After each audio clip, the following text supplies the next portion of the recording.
Otoritas itu harus kita miliki. Kalau bukan karena otoritas Tuhan, saya tidak ada di tempat ini.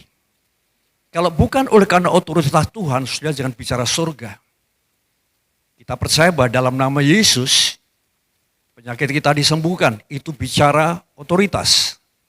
Ketika kita percaya bahwa kuasa setan dapat dihancurkan dalam nama Yesus, bahkan dalam doa kita dalam nama Yesus, kita sedang berbicara tentang otoritas. Sangat disesalkan banyak anak Tuhan tidak mengerti tentang otoritas. Wester punya payung enggak ini hari? Bawa payung enggak? Biasanya bawa payung ini. Bawa, coba ke sini. Saya akan berikan ilustrasi tentang otoritas. Otoritasnya tak ubahnya seperti sebuah payung.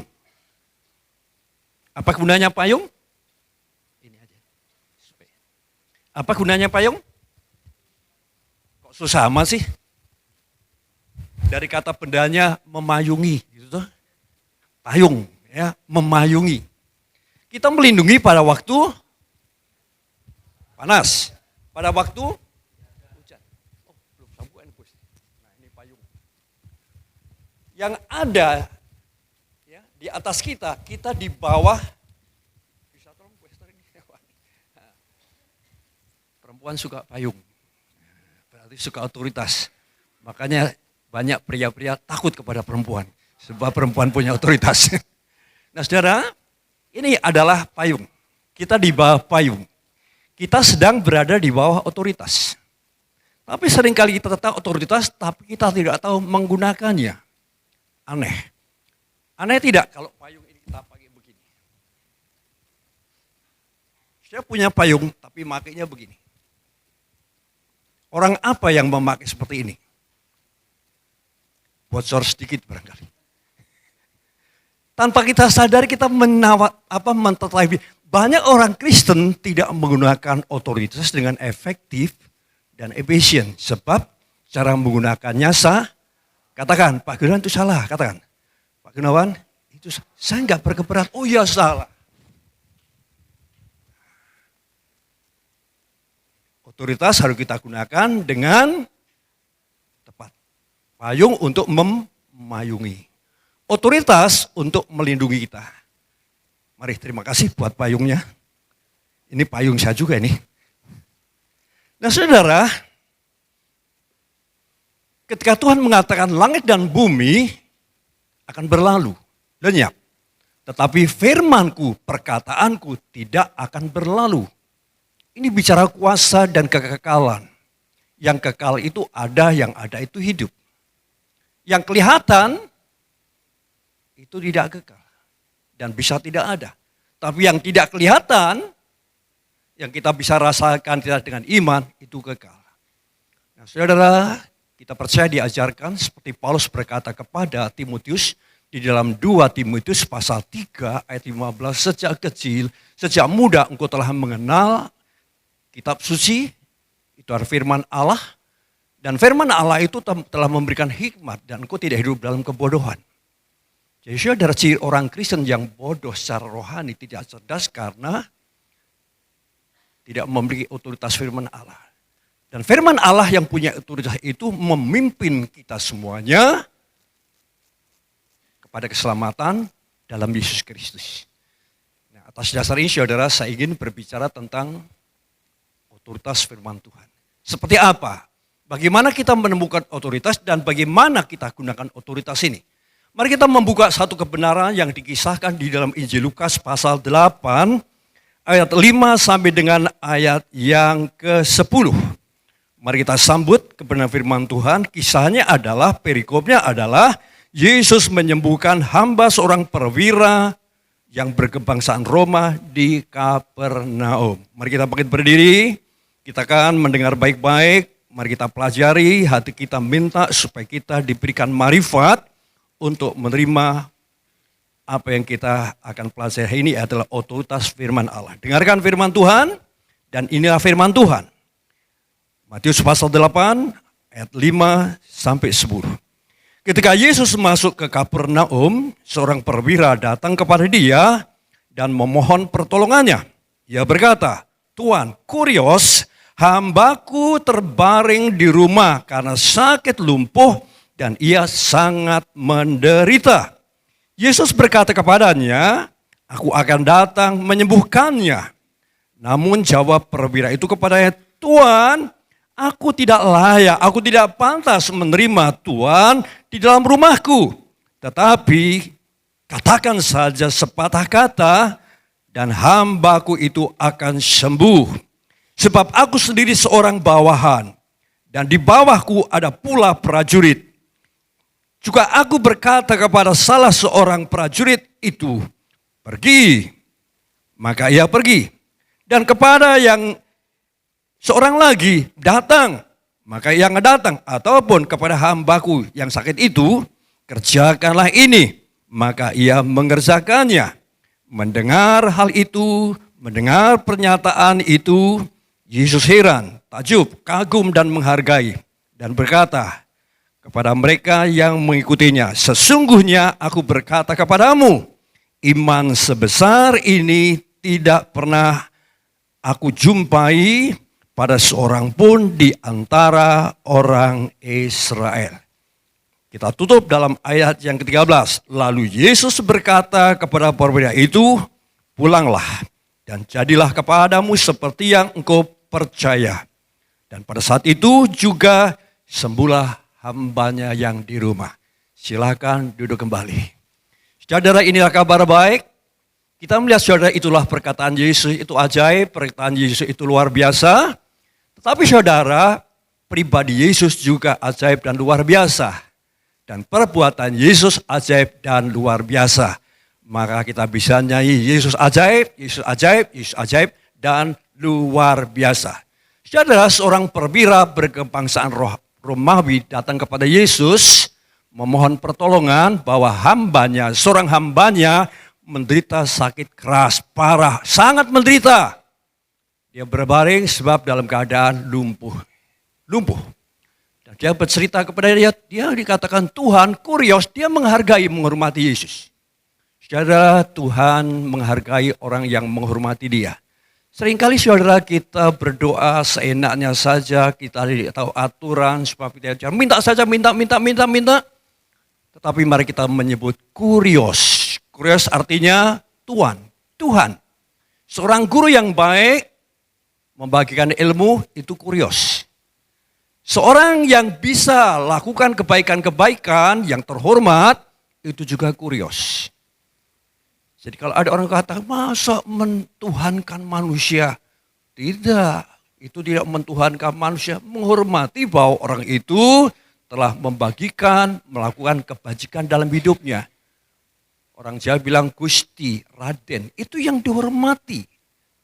Lagi pula yang punya otoritas. Nah saudara, luar biasa.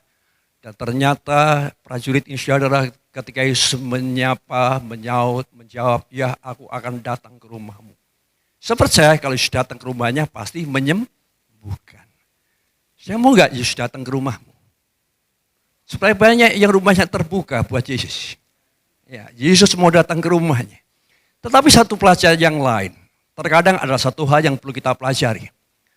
Saudara, perwira ini menolak, dia berkata, hambamu ini, dia merendahkan diri. Aku tidak layak menerima engkau di rumahku. Sebab aku juga seorang bawahan. Wow, belajar tentang kerendahan hati dan tahu diri. Apa sih yang disombongkan? Pangkat, pakaian, kekayaan, relasi. Sehingga kita menjadi orang yang keras kepala dan tidak tahu diri. Lalu dia berkata, aku punya hamba, aku juga punya atasan. Tapi kepada bawahanku seorang prajurit, aku kata, pergi. Dan prajurit itu akan pergi. Dan itu otoritas. Kepada yang aku berkata, datang. Langsung.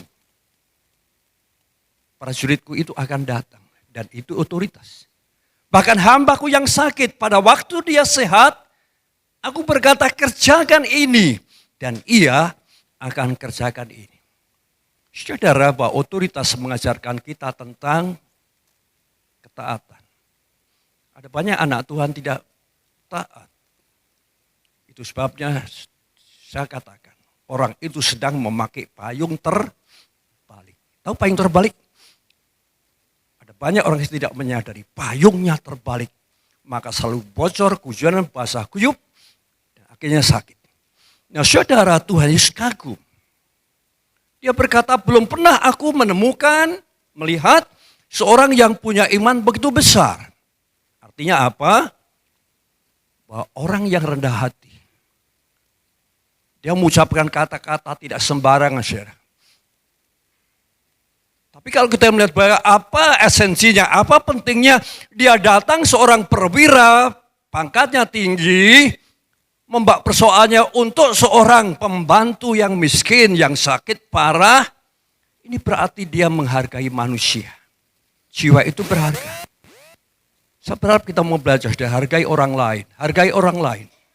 Seringkali kita kurang menghargai. Mari kita menghargai. Ketika sudah kaya, mari kita lebih menghargai kemanusiaan.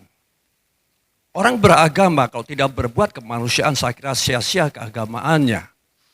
Nah, saudara, dia telah lakukan satu tugas kemanusiaan. Sampai seriusnya datang kepada Yesus. Dan Yesus kagum. Saudara, apa yang kita lihat hari-hari ini banyak orang memamerkan dirinya supaya dilihat orang.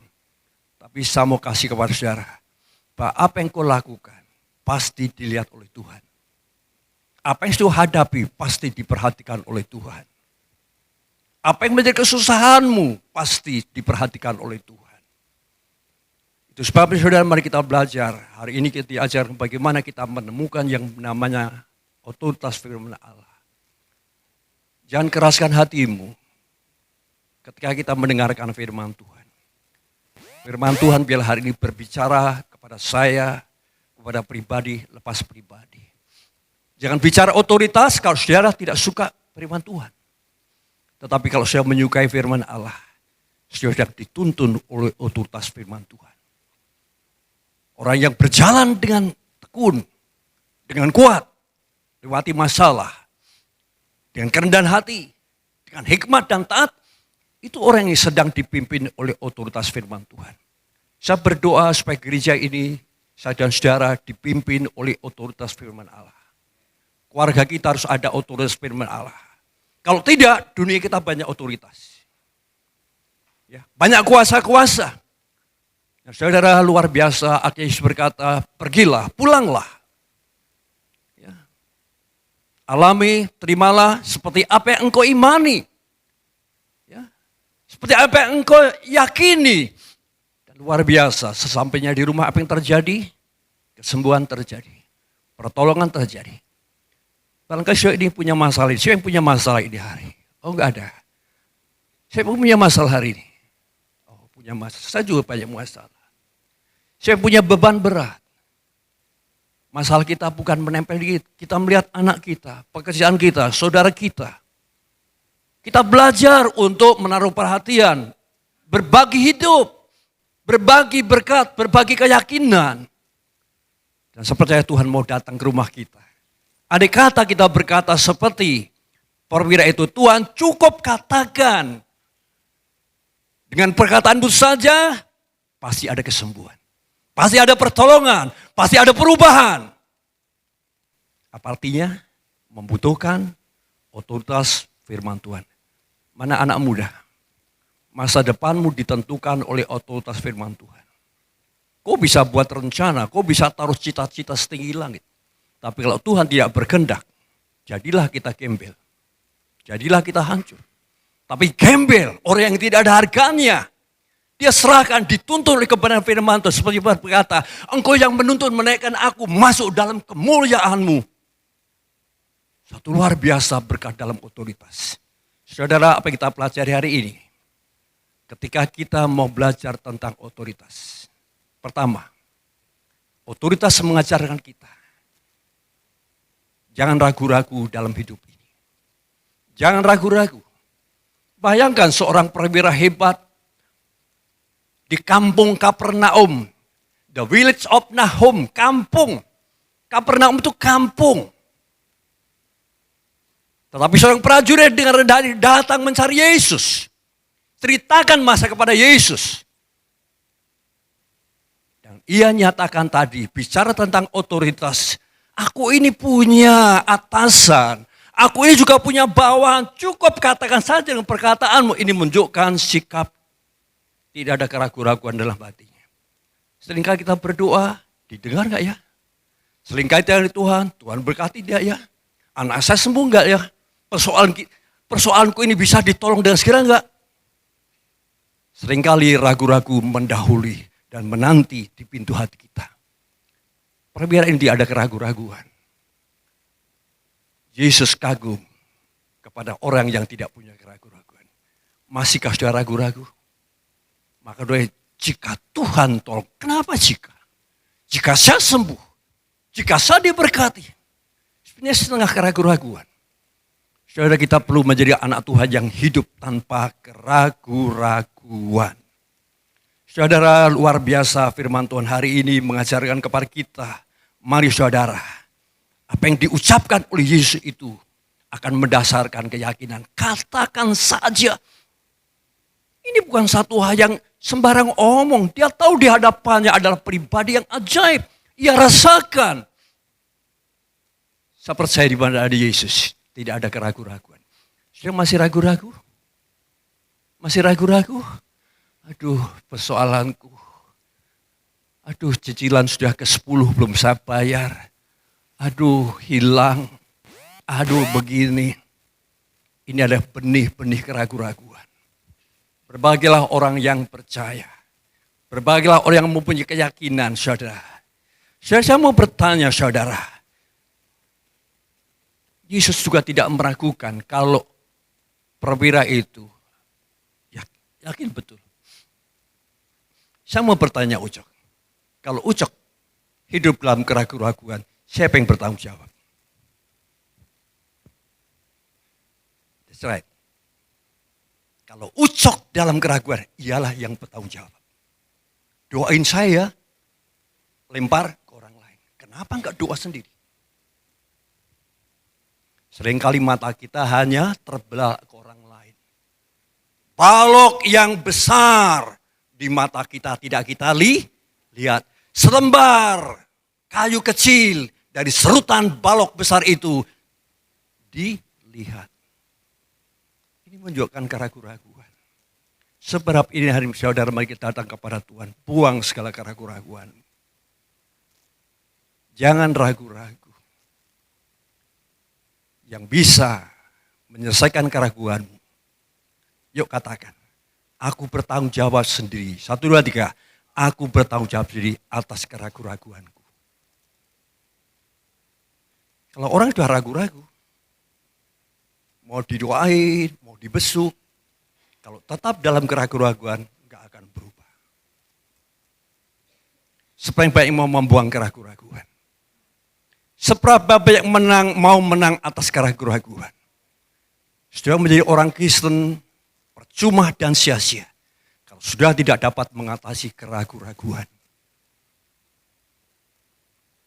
Saudara, jawaban atas ini. Siapa yang dapat bertanggung jawab atas keraguanku? Ya aku sendiri.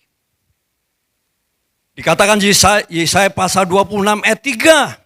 Yang hatinya teguh. Gak ragu-ragu. Perwira hatinya teguh loh. Dia orang asing. Dia baru saja ketemu Yesus. Gak ragu-ragu. Jujur bicaranya. Hikmat perkataannya. Santun perilakunya. Gak ragu-ragu. Hatinya teguh. Yesaya mengatakan hatinya teguh. Kau jagai dengan damai sejahtera. Wow. Damai sejahtera. Salam. Halo, salam. Damai sejahtera. Assalamualaikum. Itu damai sejahtera juga itu. Dari jauh. Kenapa? Kenapa dijagai? Kenapa tidak goyang? Kenapa tidak ragu-ragu dan bimbang?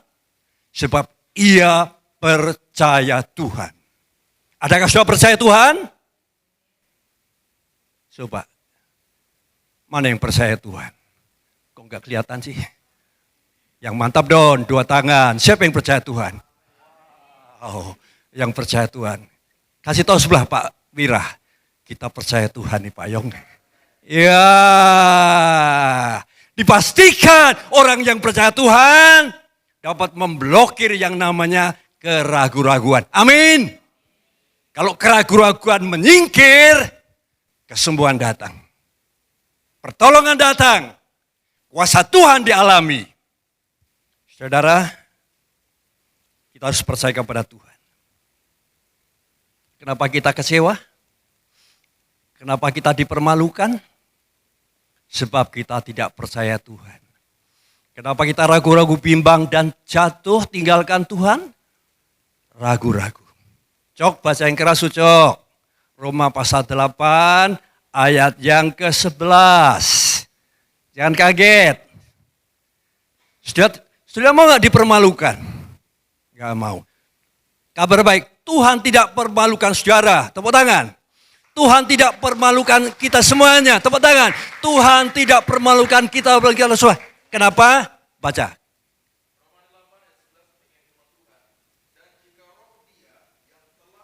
Pasal 10. Pasal 10. Sorry, pasal 10 ya. 11. Pasal 10. Ya, salah. Ya, itu.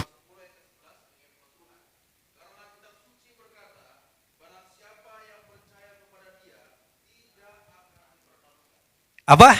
Otoritas firman Allah, siapa saja yang percaya Yesus, yang keras dong. 1, 2. Otoritas firman Allah mengatakan, siapa saja yang percaya Yesus, tidak dipermalukan. Senang gak ini? Kabar baik gak? Kenapa kita dipermalukan? Dan terus dipermalukan. Menolak otoritas firman Allah. Percayalah. Tuhan mencari orang yang percaya. Doakan suamimu menjadi orang percaya. Doakan istrimu menjadi orang yang percaya. Bawa anak-anakmu menjadi orang yang percaya. Doakan orang tuamu menjadi orang-orang yang percaya. Walaupun engkau susah, kekurangan secara materi. Saya percaya Tuhan tidak pernah mempermalukan. Kasih tahu sebelah. Tuhan gak pernah mempermalukan. Yuk sama-sama. 1, 2, 3. Tuhan tidak mempermalukan saya. 1, 2, 3. Tuhan tidak mempermalukan saya. Kenapa? Sebab kita percaya. Mengakui otoritas firman Allah. Yang kedua. Kalau yang pertama saudara jangan pernah ragu-ragu, bimbang. Percaya saja kepada Yesus. Tapi yang kedua adalah kita jangan kecil hati. Katakan kecil hati. Hatimu kecil? Hati kecut adalah hati yang kecil. Hatimu tawar? Di hari-hari terakhir ada banyak hati kecil. Tidak sanggup menghadapi masalah. Tersinggung. Tidak tahan menghadapi persoalan. Hatinya kecil. Hari ini banyak saudara orang Kristen hatinya kecil. Sudah lama, tiga dekade Amerika, bangsa Amerika dalam kekhawatiran dan menyerah hatinya kecil. Kecil. Kenapa? Tinggalkan Tuhan. Sesungguhnya orang yang meninggalkan Tuhan hatinya akan kecil. Gak punya kekuatan. Perwira ini hatinya besar. Dia datang kepada Tuhan, ceritakan itu hatinya besar. Dia ceritakan tentang otoritas seperti yang ia punya. Guru, engkau lebih berotoritas bagiku. Menemukan Yesus membuat hatinya besar. Katakan hatiku juga besar. Enggak sombong loh, katakan hatiku besar. Walaupun papa mamaku tidak sekolah tinggi, aku punya Tuhan yang luar biasa. Sekalipun anak-anakku tidak sekolah tinggi, tapi dia bisa sekolah lagi. Dia punya hati yang besar. Kalau hatimu kecil, berarti sudah tidak mau ditolong Tuhan. Masih ingat pertanyaan saya? Kapan Tuhan tidak bisa menolong saya? Sok. Kapan Tuhan tidak bisa menolong saya? Tuhan tidak bisa menolong saya kalau saya tidak mau ditolong Tuhan. Katakan, 1, 2, 3. Tuhan tidak akan tolong saya kalau saya tidak mau ditolong Tuhan. Kapan sudah tidak mau tolong? Hatimu kecil. Daud punya hati besar. Melihat Goliat, ketakutan, hatinya kecil. Melihat langkah Goliat, semakin lari terbirit-birit. Pedang ditinggalkan, posisi pertempuran diabaikan. Tapi Daud hatinya besar. Bersama dengan Allah, lakukan perkara-perkara besar. Bersama dengan Allah, hati jadi besar. Tanpa Allah, hatimu ciut. Sekalipun daganganmu maju. Tanpa Allah, hatimu kecil, sekalipun kau punya segala-galanya. Makanya nyanyiannya, apa artinya hidup ini tanpa Yesus kumiliki? Apa yang kita banggakan? Perwira ini saudara luar biasa. Katakan saja perkataanmu ya Tuhan. Di rumah terjadi kesembuhan. Katakan saja sepatah kata. Ini satu keyakinan yang besar dan hatinya besar. Lalu katakan apa? Belum pernah di tengah-tengah umat Israel ini aku menemukan seorang yang punya iman begitu besar. Wow, saudara. Ini harus menjadi agenda kita. Tuhan tolong saya. Tuhan tolong saya, saudara. Cerita yang lain tertulis di dalam Matius pasal 18. Matius pasal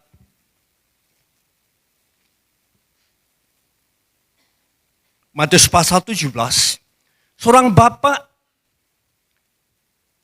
datang kepada Yesus menceritakan, ya Guru, ya Tuhan, anakku ini menderita sangat karena penyakit ayan.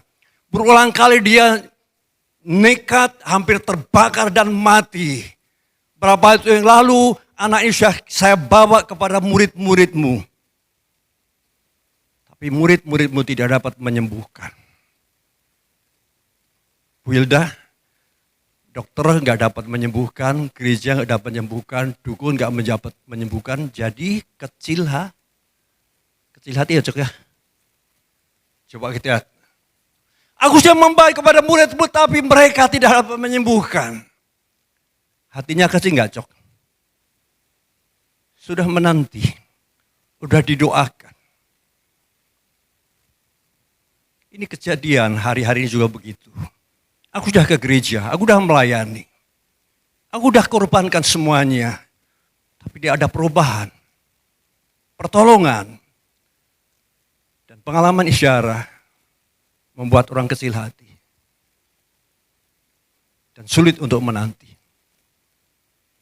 Tapi saudara, prajurit itu menanti Tuhan. Dengan kata, otoritas firman itulah yang menghentikan kehadiranmu secara pribadi. Dia tidak kecil hati. Seberapa yang punya masalah sangat berat dan sampai hari ini belum ada jawaban, angkat tangan. Oh, ini persoalan yang berat ya.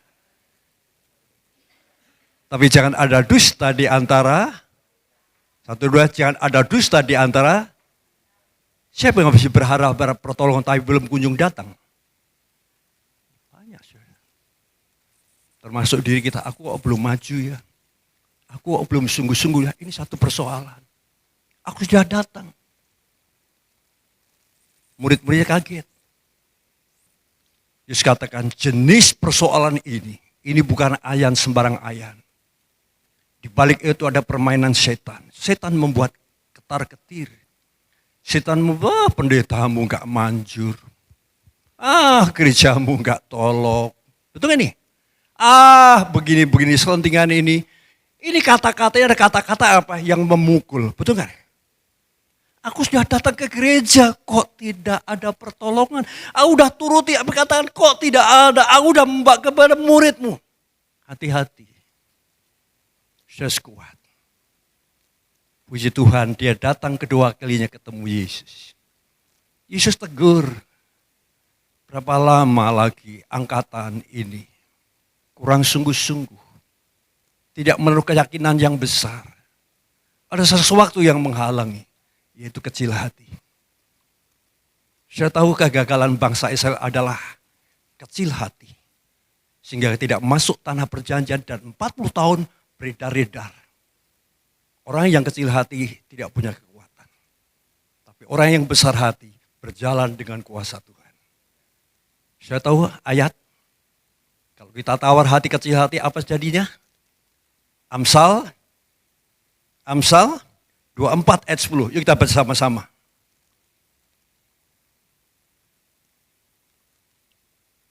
Amsal pasal 24 ayat yang jika engkau tawar hati, kecil hati, gak mau bergerak, ya, muber, gak mau bergerak. Pada masa kesesakan, kecilah kekuatanmu. Kecil. Keyakinan yang besar akan membakar. Hati ini bernyala-nyala. Aku telah menemukan Yesus, hatiku berkobar-kobar. Salomo berkata, kayu habis, padamlah api. 1, 2, kayu habis, padamlah api. Firman Tuhan tidak ada, api kehidupan juga ada. Padam. Tapi saudara prajurit itu, perwira itu bernyala-nyala. Semangat. Antusias. Saya antusias. Saya terlalu percaya Yesus berkuasa. Aku semangat. Kata-kata Yesus itu menyembuhkan. Itulah orang yang tidak kecil hati. Jangan pernah kecil hati. Kecil hati karena sudah melihat keadaan tidak berubah. Orang tua begini, anak-anak begitu, penghasilan begini. Tapi saya mau kasih Tuhan, mau kasih tahu kepada saudara. Selagi saudara ada di bawah otoritas firman Allah, gak perlu kecil hati. Siapa yang memelihara Elia pada waktu di Sungai Kerit? Dia dimusuhi rajanya. Semua tanaman kering. Daratan kering. Bahkan sampai sungai kering. Pada waktu pagi, apa yang datang? Apa yang datang? Burung gagak. Bawa apa? Pada waktu sore, burung gagak lagi. Apa artinya ini? Apa artinya ini? Dengan otoritas firman Allah, Tuhan kirim burung gagak. Betul gak ini? Wah, pasaran sepi. Saya tunggu. Gilanya burung gagak datang. Bisa memperpanjang kontrak. Seorang teman saya berkata begini, saya sampai tahun ini, aduh sulit. Gak bisa memajukan perusahaan. Tapi dia tetap setia melayani Tuhan. Dia setia, dia taat. Dia ambil bagian dalam pelayanan. Apa yang terjadi tanpa disuruh, keluarganya bilang, ini kau ambil uang cukup banyak. Berapa, Bu Esther? Berapa? 350 juta. 350 juta. Saat ini siapa yang mau kasih? Orang tua pun juga gak akan kasih. Saudara pun gak kasih. Tapi enak Tuhan gak kecil hati. Katakan, saya juga tidak kecil hati. 1, 2, 3. Saya juga tidak kecil hati. Bapak-bapak berdiri. 1, 2. Mana bapak-bapak? Bapak-bapak. Bapaknya dikit. Mari kita katakan. 1, 2, 3. Saya tidak kecil hati. Bangga ibu-ibu? Sekarang ibu-ibunya. 1, 2, 3. Saya tidak kecil hati. Tepuk tangan bapak-bapak. Wah, keren. Mana anak-anak berdiri? Mana anak?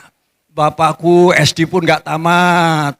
Bapakku tambal ban. Katakan, aku tidak kecil hati. Katakan 1, 2. Aku tidak kecil hati. Semuanya, aku tidak kecil hati.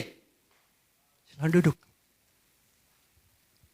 Luar biasa. Tuhan sedih kalau anak-anak kecil hati.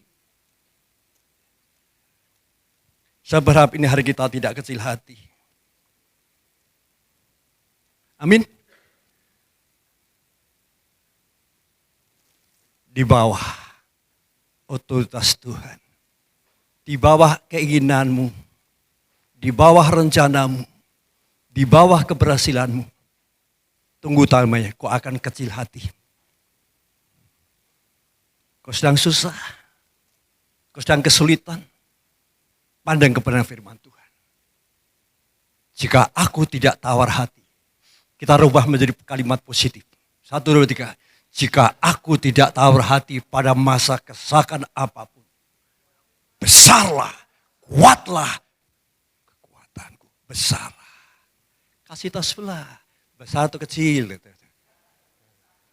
Tanya sebelah, besar atau kecil? Ya, pasti besar. Yang terakhir, otoritas firman Allah ini diajarkan oleh perwira yang pertama adalah kita harus mentaati kehendaknya. Siapa yang tidak ingin persoalannya ditolong?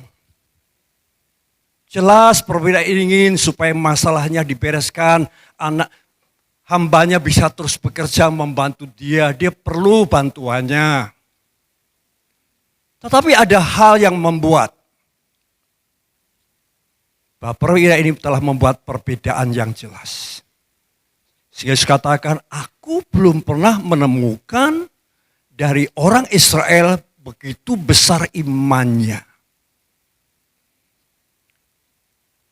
Lalu ayat yang ke-11, 11 atau 12. Yesus berkata, pulanglah. Ya, yuk sama-sama baca. Yesus berkata kepada dia, pulanglah. Dan jadilah kepadamu seperti yang kau katakan, pulanglah. Dia pulang? Dia pulang? Banyak ibu-ibu pulang, gak mau pulang. Ini masalah. Jangan mengetahui ibu, bapak-bapak juga bilang, pulanglah. Sedang asik, mau asal udah kalah. Harus mau catur terus lanjutin sampai menang. Nah ini masalah. Katakan pulanglah. Mau pulang gak? Orang berusaha pulanglah. Apa jawabmu? Aku mau kembali. Betul? Dia pulang. Menandakan dia tidak ragu-ragu. Menandakan jiwanya besar. Jadilah kepadamu seperti yang kau imani. Apa harapannya? Apa doanya? Apa imannya? Kuasa Allah terjadi. Kesembuhan terjadi. Apa artinya? Dia tidak menentang keinginan Tuhan.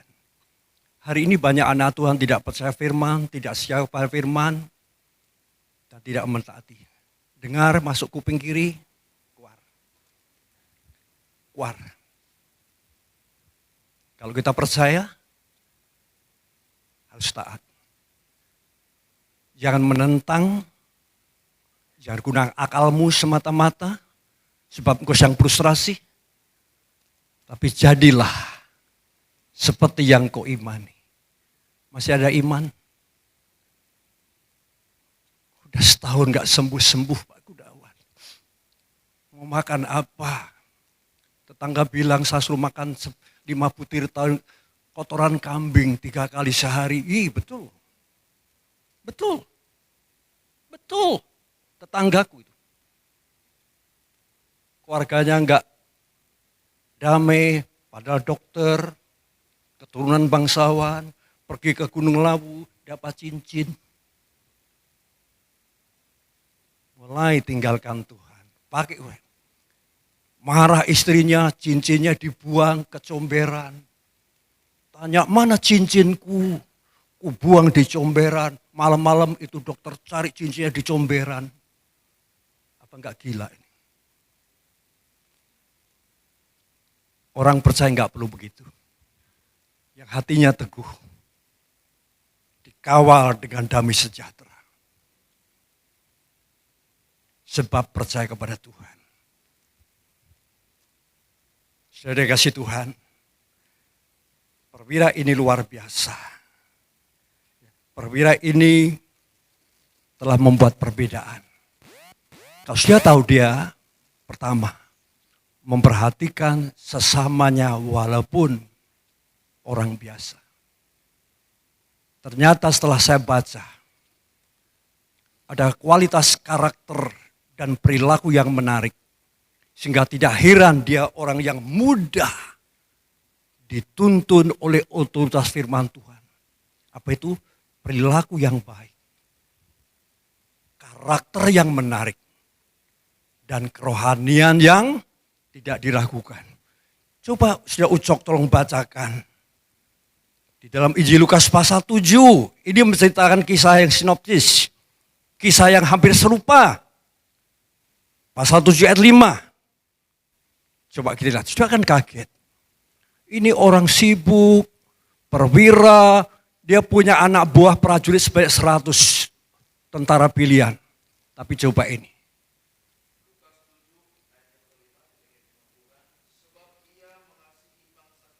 Ya, perhatikan. Ia mengasihi orang asing. Seringkali kebencian ras, dasar Cina. Gitu toh. Betul gak? Saya enggak terus sih kok. Dasar Batak, dasar Jawa. Itu kan nih. Roh kebencian. Enggak pernah dasar lu bukan manusia, enggak pernah begitu ya. Berikutnya. Keren. Keren. Halo, keren. Dari semua perwira hanya dicatat. Tahu enggak, upahmu besar di surga. 1, 2, 3, upahku besar di surga. Kalau engkau telah berbuat sesuatu yang berarti buat Tuhan. Coba. Dia menjadi kesaksian yang hidup. Saya berdoa hidupku dan hidupmu menjadi berkat buat orang lain. Buat tetanggamu sebelah. Kiranya firman Tuhan hari ini mengajarkan kepada kita, saudara, mari izinkan otoritas ada di bawah kehidupan kita. Tuhan mau kita mengerti kehendaknya. Tuhan mau kita mengenal kehendaknya. Supaya kita tidak hidup dalam kebodohan. Dan Tuhan mau supaya kita suka menyukai kehendaknya. Dan yang terakhir, Tuhan mau supaya kita melakukan kehendaknya. Bagaimana kita melakukan kehendaknya? Dengan menyerahkan diri kita sebagai korban yang hidup, korban yang kudus, korban yang harum yang berkenan kepada Allah. Itulah pasti tanda yang dapat kita terka dan kita tebak dengan jelas bahwa kita ada dalam otoritas firman Allah. Tuhan memberkati kita semuanya.